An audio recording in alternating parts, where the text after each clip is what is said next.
माटी काम को नहीं हेला तुमुल कांड किए केते ट्रिप माटी पकाइब एहाकु नहीं दुई प्रमुख राजनैतिक दल मध्य सृष्टि होइथिला विवाद। एपरिकी ठिकादार और फांडी अधिकारी सम्मुखें होइथिला भाग बंटा 70% और 30% रे भाग छिंडिथिबा बेले नदी बंधरे आवश्यक 1000 ट्रिप ट्रैक्टर माटी पई सृष्टि होइथिबा विवाद समाधान होइजिबो बोली करा जाउथिला आशा। चुक्ति को खिलाफ करी अधिक 25 ट्रिप माटी को नहीं पुणी सृष्टि होइथिला विवाद एते उग्र रूप नेला जे ठिकादार ठारू माटी काम करुथुबा दुई प्रमुख दल मध्य गंडगोल नैथिला उग्र रूप। उभय नाम थाना रे कले लिखित अभियोग। सूचना अनुसार डेलेंगा जलसेचन विभाग अधीन थिबा दया नदी रे माटी काम पई प्राय 2.5 कोटी टंकार टेंडर रे काम करा जाउथिला। ए काम को ओसीसी नै जने ठिकादार को देथिला, किंतु काम करुथिबा ठिकादार एक राजनैतिक दलर लोकंकु माटी काम देई करुथिबा बेले सृष्टि होइथिला विवाद। माटी काम को नहीं दुई प्रमुख राजनैतिक दल आग धाड़ीर कर्मी मध्य विवाद घनैबारु थाना को जाइथिला अभियोग।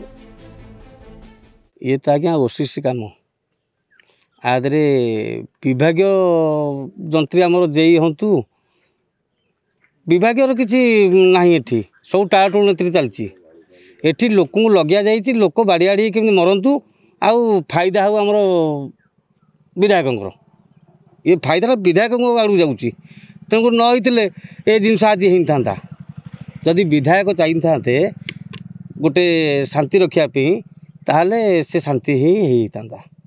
तेणुक आज तांकरी प्ररोचन चली आज किसी लोक मेडिकल जाइछंती किसी भी आम जेल जाइछंती। आमे चाहूँ गोटे कथा ये कंट्राक्टर धनुबाबू आसतु विधायक महाशय आसतु एठी गाँव रे आलोचना चालू आमर केमिति समाधान हम से केमिति भल हम ये केमिति जेल रू आसबे तार समाधान स्थायी समाधान करंतु एवं गाँव को शांति रक्षा विवाद होता काम मु कहीदेली सी कहीदे करतु ये जो विभाग आमर जो अच्छा प्रशासनिक दायित्व से मैंने या कली करदे कंट्राक्टर मिसिक विधायक भी अच्छा कई ना बोली आम कहीपरानी समस्ते ही अच्छा गाँटा को अशांति कर तुटी थाना रे 2 दिन काल भी रखाई बर्तमान केमती समाधान करा जाऊ बोली तार विधायक किसी पदक्षेप ना तेणुक ग्रामवासी आ कौन करेंगे निरुपाय आम जन को चाहिए केमती भल करने सी यदि भल न चाहते खराब आड़ी जाऊँगी आज्ञा आम कौन करवा एटी हूँ गोटे दोष मु देवी प्रशासन को काम तो हम ना कि आप आज देखुं आ 5 वर्ष पर देखिए ये ढालू न ढालू खसी तो नदी की कारण ये कम मुझा शुणा पाती 2.5 कोटी ना 2 कोटी टंकार कम ये देखुए कम केत टंकार आप तो प्रथम आसे आउ ये ब्रिज तो दिशुची यही जाके कम 2.5 कोटी टंका ना 2 कोटी टंका कम ये जाऊँ मिली भगत चलती 3 साल उठो समस्त पैसा दरकार समस्त पैसा दरकार ये ग्रामवासी बाड़िया बाड़ी हाँपी ये गोटे चलती प्लान आउ कि ना से घाईर समाधान करने को घाई पे किसी ना यही काम चाहूँगी घाई आड़े जीव कौन अच्छी बीजेपी अच्छा बीजेडी अच्छा कांग्रेस भी अच्छा उभय दल अच्छा आज्ञा यहाँ आमर कंट्राक्टर निष्पत्ति जे जिते आज्ञा बंधर कम आसला जयकृष्ण स्वाई की से सफा करने को देले जयकृष्ण स्वाई सफा करें 1300 मीटर सफा कर सफा कले किसी युवक गोष्ठी बाहर की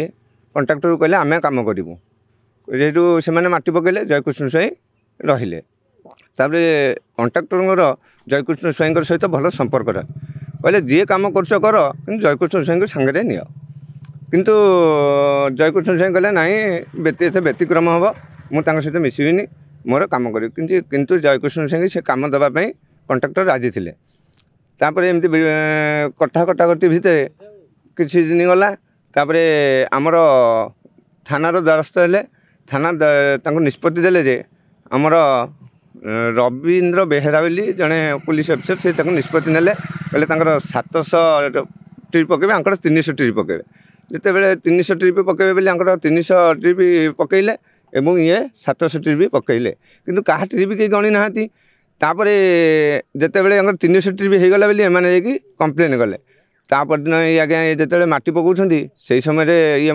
मद पीकरी निशाग्रस्त अवस्था जड़े 80 वर्षर वृद्ध को तले बाड़ी पकईदे ନା ଆଜ୍ଞା ମୁଁ କହିପାରିବିନି, ମୁଁ ସେ ବିଷୟରେ ମୋର ଜ୍ଞାତ ନାହିଁ, କିଏ କରୁଛି ମୁଁ କହିପାରିବିନି ତାଙ୍କ ନାଁ। ତାପରେ ଯେତେବେଳେ ପକେଇଦେବା ଭିତରେ କେଉଁ ପୁଅ ଆଜ୍ଞା ସମ୍ଭାଳିବ, ବାପକୁ ମାଡ଼ ହେଉଛି ପୁଅ ସମ୍ଭାଳି ପାରିବ? କି କାମ ହେଉଛି ଆଜ୍ଞା ମାଟି ପକେଇବା ହେଉଥିଲା ଦୁଇ ପଟ ସାଇଡ଼ରେ। ଆଉ କ'ଣ କାମ ହେଉଛି? ଆଉ କଣ୍ଟ୍ରାକ୍ଟ ସେ ଅଲଗା ଯେ ଆମର ପଥର ପ୍ୟାକିଂ କରୁଛି, ସେ କଥା ଆମେ କହିପାରିବୁନି କିଏ କରୁଛି, କଣ୍ଟ୍ରାକ୍ଟର କିଏ। ସେ ଏଇଟା ଦୟା ନଦୀ ବନ୍ଧ। ଏଇଟା ମୁଁ ଆଜ୍ଞା ତାଙ୍କ କେଉଁ ସହସ ହେଇଛି କ'ଣ କହିପାରିବିନି। ମୁଁ ଯାଇଥିଲି ବିଲ ଆଡ଼େ, ବିଲରୁ ସବୁ ଆଇଲା ଯେ ଶଙ୍କଠି 2 ଜଣ ବାଡ଼ି ହେଉଛନ୍ତି, ମାନେ ବାଡ଼ି ହେଇକି ସେ ବାଉଁଶ ଗଛ ମୂଳକୁ ପଳେଇଲାଣି। ସେ ଜଣେ ନବମ ଆଗରେ ଉପରେ ଛିଡ଼ା ହେଇଥିଲା।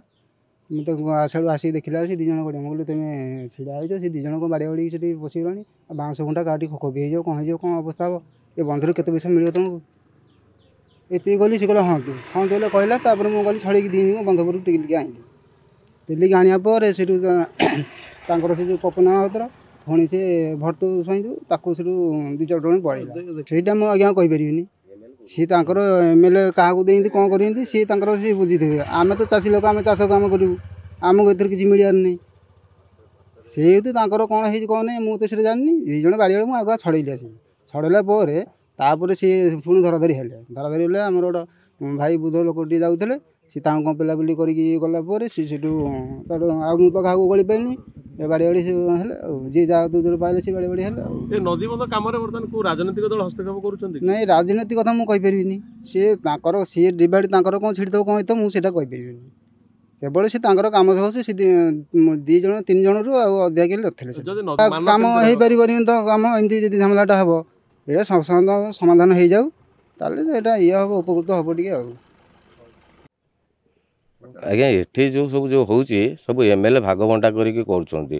ଆଉ କିଛି ଦୁର୍ବୃତ୍ତ ମାନେ ଏଠି ଜବରଦସ୍ତ ବି କାମ କରିବା ପାଇଁକା ଦାଦା ଗୁଣ୍ଡାରାଜ କରିକି ଏଠି ଗଣ୍ଡଗୋଳ କରିବା ପାଇଁକା ଇଏ କରୁଛନ୍ତି। OCCର OCCଠୁ ପେଟି ନେଇଛି ଧନୁ କଣ୍ଟ୍ରାକ୍ଟର ଏଠି କାମ କରୁଛି, କିନ୍ତୁ ଜୟକୃଷ୍ଣ ସ୍ୱାଇଁକି ଦେଇଛି 13 ମିଟର କାମ। ସେ ବନ୍ଧ ସଫା କରିଛନ୍ତି, ଆଉ କିଛି ବନ୍ଧ ବି ମାଟି କଟିଂ କରିଛନ୍ତି। ତାଙ୍କୁ ଛାଡ଼ିକି ଆଉ ଅଲଗା ଲୋକକୁ OCC କଣ୍ଟ୍ରାକ୍ଟର ଦେଲା କାମ। ସେଠି ଯାଇକି ଥାନା ଫାଣ୍ଡି ହେଇକି ସେଠି ଆମର ଥାନା ଫାଣ୍ଡି ହେଲା।